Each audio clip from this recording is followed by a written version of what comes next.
Thermopylae was never just a battlefield, it was a narrow gate between mountain and sea, a place so tight that strategy mattered more than numbers, and where the shape of the land decided the shape of legend.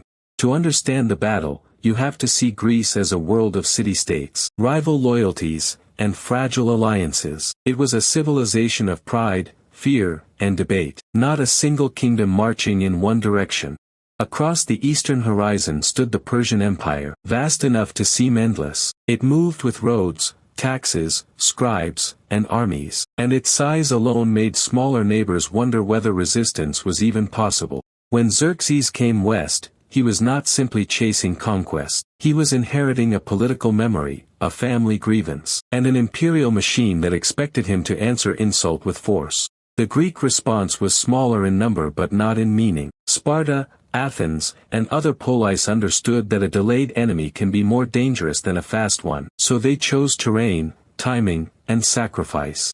Leonidas did not arrive with a miracle. He arrived with discipline, reputation, and a body of men trained to hold a line even when fear said run. That discipline would become the center of the story. The famous 300 are often treated like a complete army, but Thermopylae was also defended by allies. Men from other cities stood there too, because the Greek world knew this fight was bigger than Sparta alone. The pass itself was the first weapon. Tight ground cancels mass, and a narrow front makes it hard to turn numbers into advantage. Thermopylae was geography turned into an argument against empire. At first, the Persians tested the line and found something worse than resistance: patience. A shield wall and a choke point turns every wave of attack into a lesson in limits.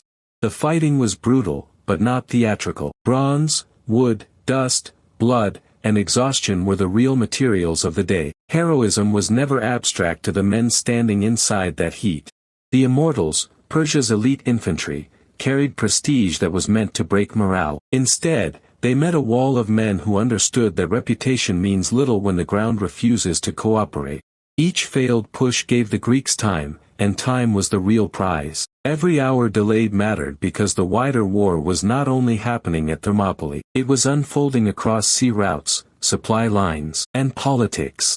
The sea mattered as much as the land. Persian movement could wrap around the pass only if ships and coordination held together. So the battle was never just one clash. It was a system under pressure. That is why Thermopylae still teaches strategy. A smaller force does not always need to win by destroying the enemy. Sometimes it wins by shaping the enemy's options until history changes elsewhere. The betrayal that opened the path through the hills turned the story darker. A hidden route changed the balance, and the narrow gate was no longer enough to hold back a much larger machine.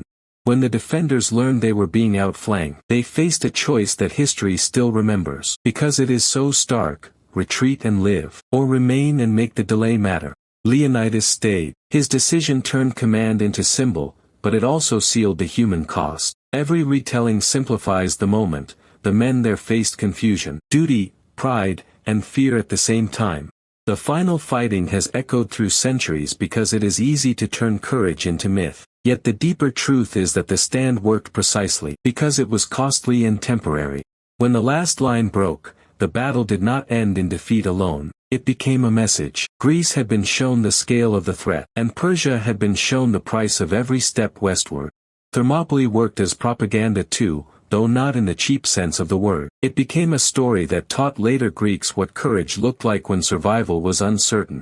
Soon after, the war shifted toward the sea, where Athenian strategy and naval power changed the equation. Thermopylae did not end the invasion, but it helped create the conditions for the wider Greek response. Salamis would later prove that Persia could be checked, but Thermopylae gave the Greeks a language for endurance. It showed that a setback can become a political resource if memory is shaped correctly. That is why later generations kept returning to this pass, not because it was a clean victory, but because it was a place where geography, sacrifice, and narrative collided in a way people never forgot. The legend also flattened complicated alliances. Some defenders were Spartans, others were not, and remembering that matters. Because history becomes more honest when we resist turning every past event into a solo performance. Ancient writers did what writers always do. They selected the sharpest images, the boldest speeches, and the clearest moral shapes. From that process came the Thermopylae we usually inherit. That means the famous lines and dramatic scenes belong to memory as much as to event. The battle is history, but the battle is also a long conversation about what bravery should mean. Modern archaeology and landscape studies help pull the story back toward the ground. The pass, the roads, the shoreline, and the nearby hot springs all remind us that legend grew from a real place.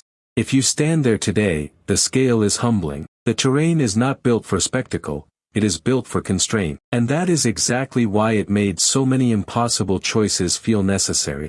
Thermopylae also survived because later cultures needed it. Military thinkers studied it, poets praised it, and national histories borrowed it when they wanted to speak about resolve under pressure.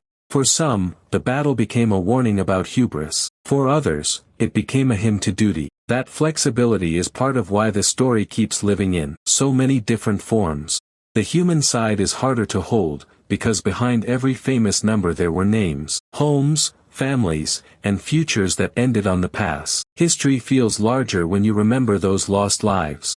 Thermopylae is often summarized as a story of the few against the many, but that shorthand misses the deeper truth. It is really a story about choices made when the odds are already lost. The pass was not chosen because it was magical. It was chosen because roads, slopes, water, and the coast made movement difficult for a larger army. Its value was measured in time, not in a permanent Greek victory.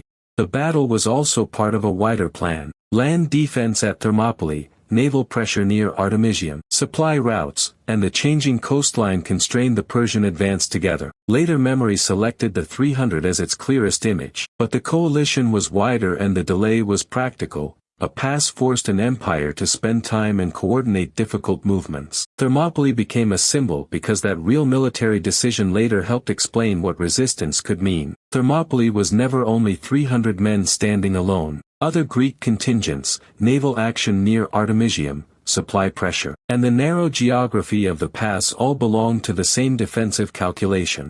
Herodotus preserves the earliest surviving narrative framework, while the landscape anchors the event in documented geography. Thermopylae belonged to the Persian invasion of 480 BCE, and the defenders were buying time before anyone knew how the war would end. Spartans became the center of later memory, but other Greek communities and the nearby naval fighting at Artemisium were part of the same strategy. The famous last stand is therefore both history and later symbol, a real delay selected by generations as their clearest image of resistance. Thermopylae remains powerful because the past turned a temporary military decision into a lasting question. What does courage mean when survival, duty, and defeat arrive together? Later memory chose the Spartan image because it was sharp and repeatable. The history is broader: coalition politics, fear, delay, betrayal traditions, and the difficult question of what resistance means when victory is not immediate. The past mattered because it converted Persian scale into a temporary problem. A larger army could still win, but it had to compress movement, coordinate supplies, and spend time in a place chosen to reduce its advantages. The wider coalition matters because memory often narrows what history made complex. Thermopylae was courage, but also planning, geography, alliance, and loss.